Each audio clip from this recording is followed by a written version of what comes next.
Qui ne connaît pas Van Gogh? Ses tournesols flamboyants, sa nuit étoilée, son autoportrait au bandage. Des images fortes, gravées dans l'imaginaire collectif. Ironie du sort, ce peintre maudit, ignoré de son vivant, est devenu une icône. Ses toiles atteignent des sommes astronomiques. Mais derrière le mythe se cache un homme complexe, Vincent Van Gogh. Un artiste passionné, dévoré par ses démons. Peu de gens reconnaissèrent son génie à l'époque. Il vendit une seule toile de son vivant. Aujourd'hui, des millions de visiteurs se pressent pour admirer ses chefs-d'œuvre. Comment expliquer ce paradoxe? Comment un artiste incompris est-il devenu une légende? C'est ce mystère que nous allons percer ensemble. Plongeons dans la vie tumultueuse de Vincent Van Gogh. Une vie marquée par la passion, la solitude et la folie. Une vie qui continue de fasciner et d'inspirer, plus d'un siècle après sa mort tragique. Vincent naît en 1853 dans un petit village hollandais. Son enfance est marquée par la religion, son père étant pasteur. Le jeune Vincent est un enfant sensible, rêveur. Il aime dessiner la nature. Il quitte l'école jeune, enchaîne les petits boulots, marchand d'art, professeur, prédicateur. Rien ne le satisfait vraiment. Sa vocation est ailleurs. Il trouve refuge dans la peinture. Il se met à dessiner avec acharnement. Il copie les maîtres hollandais, s'imprègne de leur style. C'est le début d'une passion dévorante. Il s'installe à La Haye, puis à Paris. Il découvre l'impressionnisme, la lumière de Monet, les couleurs de Renoir. Son style s'affirme. Il peint avec fougue, utilisant des couleurs vives, des coups de pinceau épais.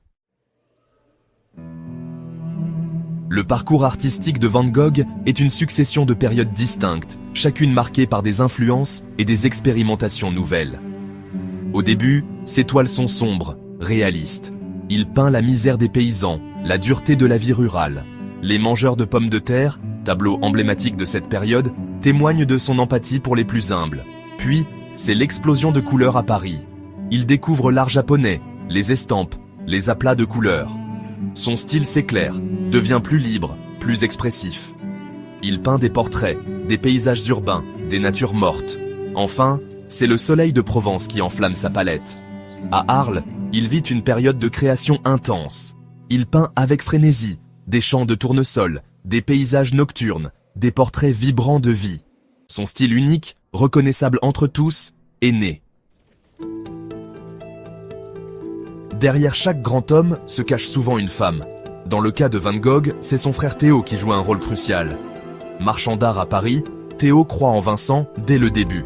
Il le soutient financièrement, l'encourage dans les moments de doute.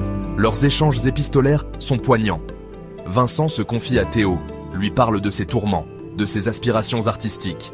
Théo, patient et dévoué, est son confident, son mécène, son meilleur ami. Sans le soutien indéfectible de Théo, Van Gogh aurait-il pu créer son œuvre monumentale? Une chose est sûre, leur relation fusionnelle est un exemple unique de fraternité et de dévouement dans l'histoire de l'art. Derrière la beauté des toiles de Van Gogh se cache une âme tourmentée. L'artiste souffre de crises d'angoisse, de hallucinations. Sa santé mentale se dégrade. Certains experts pensent qu'il souffrait d'épilepsie, d'autres de bipolarité. Ces crises, de plus en plus fréquentes, l'empêchent de travailler. Il est interné à plusieurs reprises dans des asiles psychiatriques. C'est là qu'il peint certaines de ses toiles les plus célèbres, comme La Nuit étoilée, témoignage poignant de sa perception troublée du monde. Paradoxalement, c'est peut-être dans la folie qu'il puise son génie.